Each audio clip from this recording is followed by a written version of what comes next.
நேபாளத்தில் பூகம்பத்தினால் பாதிக்கப்பட்டுள்ள மக்களின் நலன் கருதி நேபாளத்திற்காக இலங்கை எனும் தலைப்பில் முன்னெடுக்கப்பட்டுள்ள நிவாரண திட்டத்திற்கு மக்கள் உதவிகளை வழங்கி வருகிறார்கள்.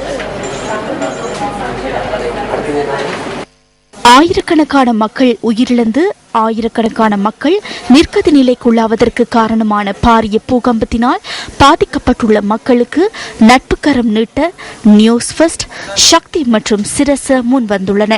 மக்களின் துயரங்களின் போது முன்னின்று மக்களுக்கான உதவிகளை வழங்குவதற்கு அனர்த்த முகாமைத்துவ அமைச்சு, இடர் முகாமைத்துவ நிலையம், முப்படை மற்றும் போலீஸ் சுற்றாடல் பிரிவு ஆகியன எம்முடன் கைகோர்த்துள்ளன.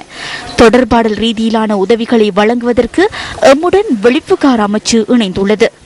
எமது நோக்கத்திற்கு ஊக்கமளிக்க நேபாளத்திற்காக இலங்கை நிவாரண உதவியுடன் நாட்டின் நாலா திசைகளில் இருந்தும் வருகை தருகின்ற மக்கள் எம்முடன் இணைந்துள்ளனர். இலக்கம் 330 டிபி ஜயா மாவத்தை கொழும்பு 10 உள்ள ஹரிசன் நிறுவன வளாகத்தில் இந்த நிவாரணப் பொருட்கள் சேகரிக்கப்படுகின்றன. நேபாளத்தில் வீதிகள் சேதமடைந்துள்ளமை மற்றும் நிவாரணப் பொருட்களை வழங்குவதற்காக காத்மண்டு விமான நிலையம் திறக்கப்பட்டுள்ளமை ஆகிய காரணங்களினால் எமக்கு வழங்கப்பட்டுள்ள அத்தியாவசிய பொருட்களின் பட்டியலுக்கு அமைவாக மாத்திரமே பொருட்களை சேர்க்க வேண்டிய நிலை எமக்கு ஏற்பட்டுள்ளது.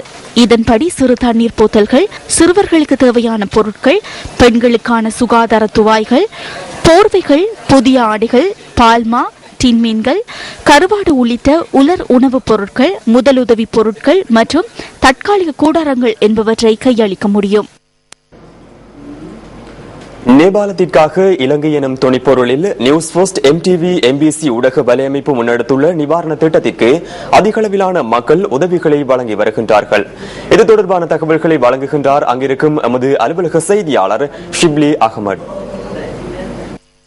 இலங்கை வாழ் மக்களிடமிருந்து நிவாரணப் பொருட்களை சேகரித்து அந்த பொருட்களை ஆகாய மார்க்கத்தின் ஊடாக நேபாளிலே பாதிக்கப்பட்ட எமது உறவுகளுக்கு வழங்குவதற்கான சகல ஏற்பாடுகளையும் எம்டிவி எம்பிசி ஊடக வலையமைப்பு முன்னெடுத்துக் கொண்டிருக்கிறது. அனர்த்த முகாமைத்துவ மத்திய நிலையத்தில் நாளை காலை 8 மணி முதல் இந்த பொருட்கள், நிவாரணப் பொருட்கள் சேகரிக்கப்பட்டு மிக விரைவிலே பாதிக்கப்பட்ட மக்களுக்கு அதை கொண்டு போய் சேர்ப்பதற்கான சகல நடவடிக்கைகளும் முன்னெடுக்கப்பட்டுக் கொண்டிருக்கிறது. நியூஸ் ஃபர்ஸ்ட் செய்திகளுக்காக டிபி ஜயா மாவத்தை 330 ஹரிசன் களஞ்சிய சாலையிலிருந்து நான் ஷிப்லி அகமது.